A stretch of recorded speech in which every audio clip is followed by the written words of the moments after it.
1988. Games Workshop released one of the most influential materials that will shape the universe of its games forever.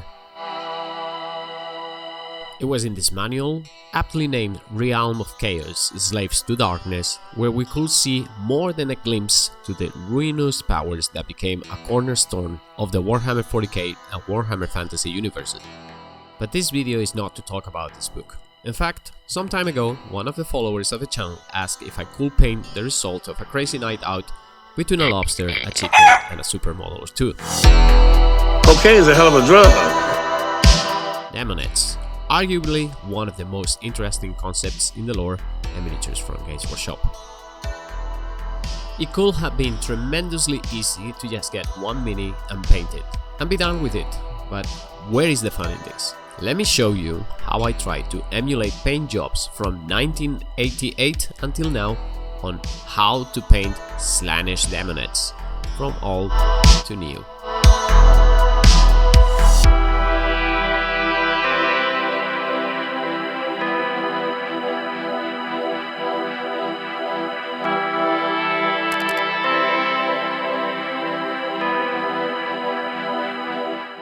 I love collecting all Warhammer books. This means that I can check color schemes and art from those eras, as these are the ones that influence my painting style the most. As I said, I wanted to try painting the miniatures in different styles from the different eras of Warhammer. I had 10 miniatures at my disposal and a few ideas that I wanted to try. For the Oldhammer era, which included Rogue Trader and Warhammer Fantasy 3rd edition paint jobs, pre-1993, the internet provided. For both the 2nd edition of 40k and the 4th and 5th edition of Fantasy, we could find some examples in my Heavy Metal and Warhammer Army books from that era. And then, with the advent of the 3rd edition of 40k and the 6th edition of Warhammer Fantasy, we started seeing some of the beautiful Juan Diaz sculpts that made the Daemonettes less crap monster and more alluring demons. Welcome to my humble chamber. You could see one of these really tempting you without needing one of these and one of these. And finally, with our current miniatures, which seem to hint more at those Oldhammer Daemonettes without the crazy color schemes. I now had enough fuel to take these two deaths to the next level.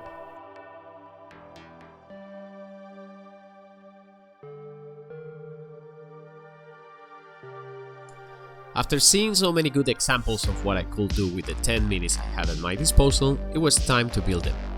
I look at the different pictures and try to get some inspiration on how to combine the different pieces together. Some clippers, some cleaning of mold lines, a little plastic glue, and we were onto something already. Due to the nature of the minis, one thing you must bear in mind is that you might have to go down.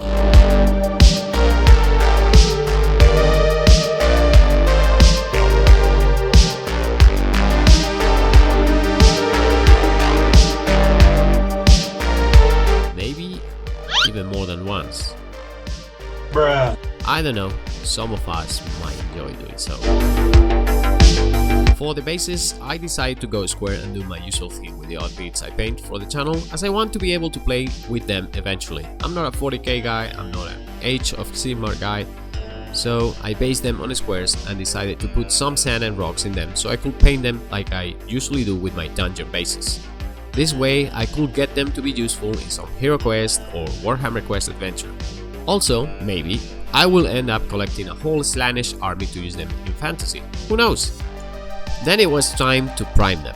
I decided to try some experimenting here, so bear with me. I did prime all with spray paints, white, grey, and black. The white ones I will use for the Oldhammer and Middlehammer era minis up to 7th edition.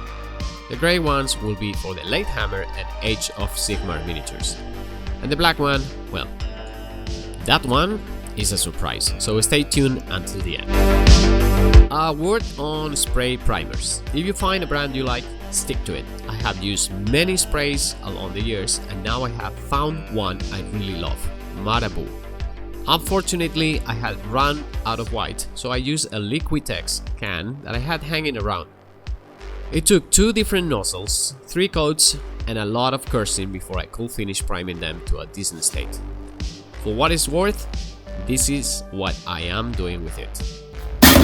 And now that the minis were primed and ready to rock and roll, it's time to start painting. These were going to be painted in the Oldhammer fashion. For those of you who either landed on this channel by coincidence or are not aware of what this term means because you only have been around the hobby for a couple of years, Oldhammer refers to the period between the 2nd and 3rd editions of Warhammer Fantasy and the one surrounding the 1st edition of Rogue Trader Warhammer 40k. This means we are talking about a style on vogue in the late 80s and very early 90s. I wanted to paint 3 different color schemes here. The 80s were an eclectic decade, you can tell. The kids like to see the action and the color, and they love hearing the noise. Oldhammer was an interesting era for the hobby, and the miniatures represented this chaotic attitude. I started by applying color to the main areas, the skin and the different clothing. This will set the tone for the subsequent colors I will use. Both in the lore and in these color schemes, the flesh is usually pallid, almost translucent. Having a white undercoat helps with this a lot.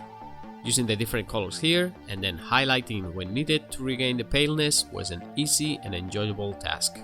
The clothing is also very straightforward. The black can be achieved in many different ways. There is not so much science to it. The combinations of colors that I show you actually end up being quite dark, and that's because of the black temper wash. I recommend that you use something a little bit more subtle, such as Norn oil, to do this, and that way you will not have to be regaining certain details by highlighting again. That will save you quite a lot of time. It is now that the biggest areas of the miniatures have been painted where we can start having quite a lot of fun with them. I think this is the place where you can express yourself the most by painting the different small details that the miniatures have. This can be a little bit difficult unless you have a sharp brush and good pulse, but it's worth trying. The 80s color schemes are all about color and individuality, and that's what you should be trying to express in here. Go a little bit crazy, use complementary colors in the color wheel, and add details such as tattoos, the lips, the nipples, and those small nails and claws and horns that the miniatures have. Just make them pop, and you will see how it pays off at the end.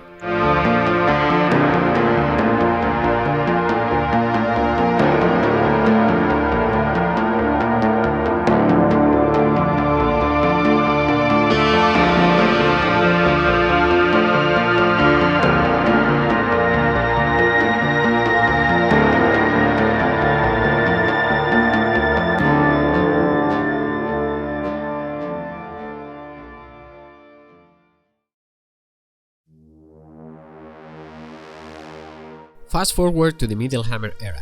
These are the miniatures and rules from the Warhammer Fantasy 4th and 5th editions and Warhammer 40k 2nd edition. I am quite partial to the look and feel of these games, and I was really looking forward to painting the miniatures in this style. I had learned a couple of things with the Oldhammer miniatures, and I was rather keen on seeing how these lessons will pay off on the next 3 Daemonettes. In this era we see a more structured paint scheme. Where in the Oldhammer era we saw individualism and mixed color schemes, here we see regimentalization and adherence to a couple of colors. The paint jobs are still very colorful, that's for sure.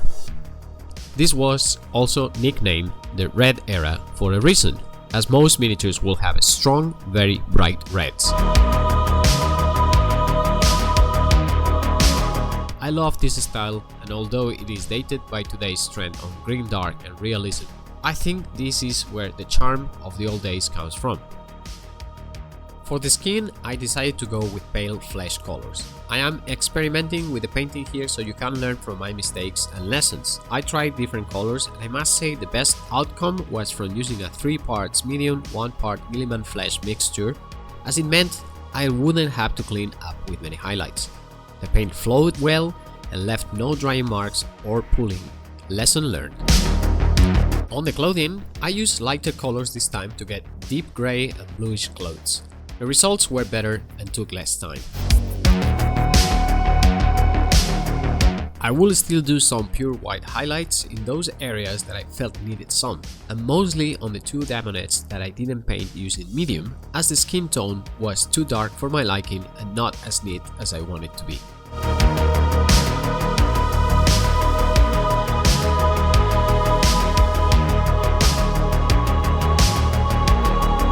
I further darkened the clothing with Drakenhof Nightshade,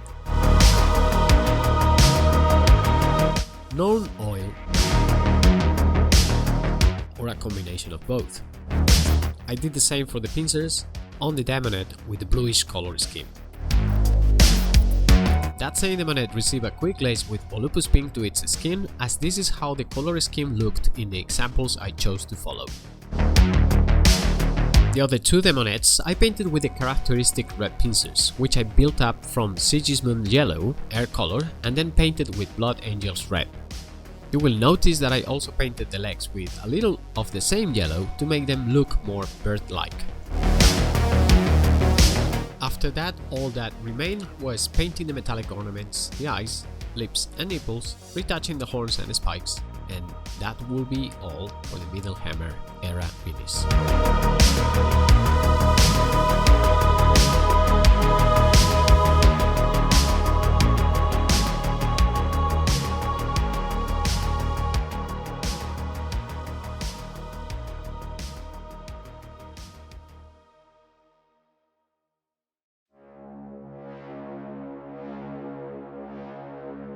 I was already reaching the end of this project. It was now the turn for the 6th edition and onwards color schemes. The Demons of Chaos had been an auxiliary force for the Warriors of Chaos up until 6th edition. You could possibly make an army list based solely on them, but these were not that common. That radically changed in 7th edition, when the demons received an army book of their own and became one of the most broken pieces of cheese of the Latehammer days. If you used to play Warhammer Fantasy, you probably know what I'm talking about. The High Elf players took revenge in 8th edition with another very broken addition to the game, the Banner of the Wall Dragon, which gave the carrier and its unit a 2+ war save against magical attacks. This meant that any attack made by any of the demon army units towards that unit will be saved on a roll of anything but a 1 on a d6. Who the hell wrote this? Bruh. Oh, now it makes sense. Back to painting. The color schemes of the Latehammer and Age of Sigmar eras are more mute, more subtle. Long gone are the days of Screaming Red. These are greyish colors with accents here and there. The Daemonettes primed in grey will need some highlights though, and I will use dry brush for 2 of them and do normal highlights in white for the other one. Let's see how this works out. I painted some of the decorations in Runefang steel, and then I applied a mixture of 3 parts medium, 1 part contrast to the whole surface of the miniatures.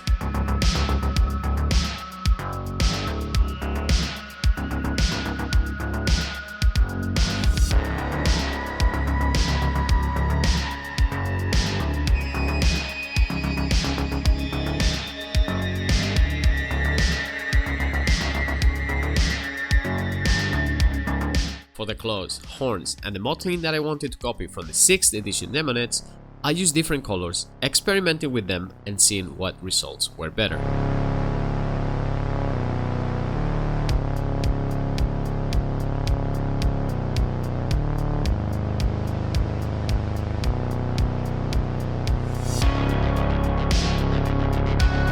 The mottling was one of the key features from the 6th edition Daemonettes that I liked the most. I focused it on the hip and shoulder areas.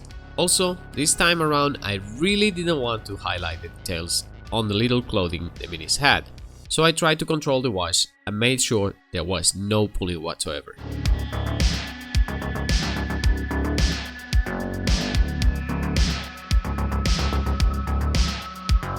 I kept the palette quite limited.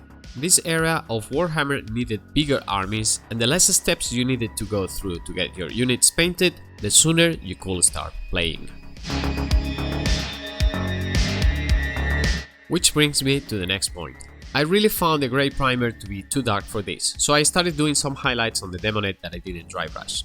I went overboard and spent a lot of time highlighting to almost leaving the whole screen white. This was not optimal, as it is time consuming and not what I was looking for.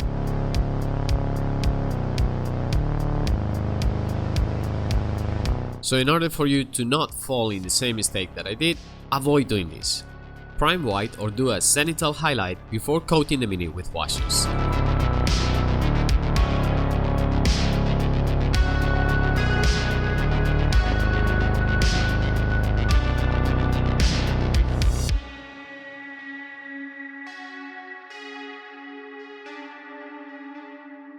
With a few highlights to the metals and to the faces of the Daemonettes, these color schemes were now finished and ready to join the others in their quest for mortal souls.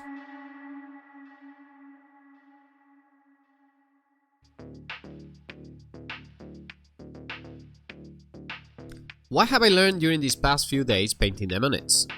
Going through the different ages has opened my eyes to several possibilities. I always want to get some of that old school vibe, mostly Middlehammer, but I really enjoyed painting even older color schemes. The more modern versions were easy to tackle and will allow me to paint a big army in a few weeks though, and that's a big advantage. Regarding priming the minis, I must say that a darker foundation with some dry brushing renders very good results for the amount of effort. Using a makeup brush is a cheap and very efficient way to do this. For best results, using medium with certain contrast paints is a must. Don't expect things to miraculously happen. Get rid of the excess wash and be an active part of the process even when drying. Lastly, I must admit this one is a tough one to swallow, but when it comes to spade painting, you need to know your limits. Details do pay off in certain minis, but not when you are painting lots of chaff. Not all minis are meant to be Instagram hits. Some are painted to hit on the table. I paint for the table, not the display cabinet. The last Daemonette I just did for pure fun. Green hair and red claws? Why not? Not obsessive highlights and just a little cleanup? Go for it. She will do just fine and my players will appreciate seeing the Joker version of a Slaanesh demon on the table, I am sure. I hope you had fun watching me painting this and that you might have got an idea or two or a hit in the nostalgia comments. The Lord of Pleasure will be pleased too. My name is Miguel, this is Rush the Wash. Click on that subscribe button and I will catch you guys on the next video. Un beso, adios.